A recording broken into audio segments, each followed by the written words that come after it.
പഴയ കാലത്ത് കല്യാണങ്ങൾ നടക്കാറുണ്ട്. ഒരു 90 മുതൽ ഇങ്ങോട്ട് അല്ലെങ്കിൽ അതിന്റെ മുന്നേ ശേഷമുള്ള നമ്മുടെ വീടുകളിൽ നടക്കുന്ന കല്യാണം, നമ്മുടെ മകളുടെ കല്യാണം അല്ലെങ്കിൽ സഹോദരിയുടെ സഹോദരന്റെ കല്യാണം ഉറപ്പിച്ചു കഴിഞ്ഞാൽ ഒരാഴ്ച മുമ്പ് നമ്മുടെ വീട്ടിൽ എന്ത് തുടങ്ങും? എല്ലാ സ്ഥലത്തുനിന്നും ഓല കൊണ്ടുവന്നിട്ട് അത് മടയാൻ തുടങ്ങും പ്രായമുള്ള ആൾക്കാർ, അല്ലെ? ആ ഒരു രംഗമാണ് നമ്മുടെ മനസ്സിൽ വരിക.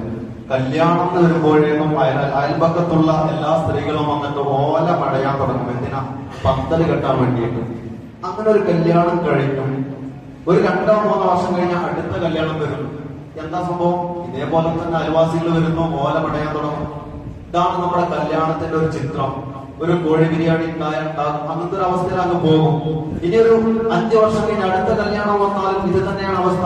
ഓല മടയ, പന്തലിട്, ഇങ്ങനത്തെ ഒരു ചെറിയ ചുറ്റുവട്ടം. പക്ഷെ ഇന്ന് നമ്മൾ ആലോചിച്ചിട്ടുണ്ടോ? കല്യാണം ഒന്ന് നമ്മുടെ വീട്ടിൽ കഴിഞ്ഞു, അടുത്ത കൊല്ലം അടുത്ത കല്യാണം നടക്കുകയാണെങ്കിൽ വരുന്ന മാറ്റങ്ങൾ എന്തൊക്കെയാണ്? വരുന്ന മാറ്റങ്ങൾ, സമൂഹത്തിൽ വരുന്ന മാറ്റങ്ങൾ നമ്മൾ ചിന്തിക്കണം. ഒരു കൊല്ലം കാത്തിരിക്കേണ്ട, ഒരു മാസം കാത്തിരിക്കേണ്ട കല്യാണത്തിന് നമ്മൾ വിലയിരുത്തുന്നത് അവന്റെ കല്യാണത്തിന് കഴിഞ്ഞ ആഴ്ച മഞ്ഞ കല്യാണം ഉണ്ടായിരുന്നു, അതുകൊണ്ട് നമ്മൾക്ക് അതിന്റെ കൂടെ ഒരു പച്ച കല്യാണം വേറെ കൂട്ടണം. അതിന്റെ അപ്പുറത്തെ നാം ഉദ്ദേശിക്കുന്ന മെയിലാഞ്ചി കല്യാണം വേറെയും കൂട്ടണം. അമ്മായിമ്മ അടുപ്പ് കണ്ടാ പോരാ, അമ്മായിമ്മ പുകക്കൂടും കൂടി കാണണം. ഇതല്ലേ നമ്മുടെ ചിന്തകൾ. ഇന്ന് വരുന്ന ഓരോ മാറ്റങ്ങളാണ് ഞാൻ പറയുന്നത്.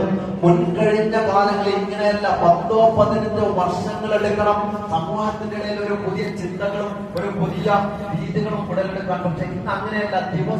ദിവസം വെച്ചിട്ട് പുതിയ മാറ്റം. എങ്ങനെയെല്ലാം നമ്മുടെ സമൂഹത്തിന്റെ ഇടയിൽ പുതിയ ചിന്താഗതികളും പുതിയ ചിന്തകളും കൊണ്ടുവരാൻ പറ്റുമെന്നോ എന്ന് നമ്മൾ ഇങ്ങനെ പഠിക്കുകയാണ്. നമ്മൾ ഗവേഷണം നടത്തിക്കൊണ്ടിരിക്കുകയാണ്.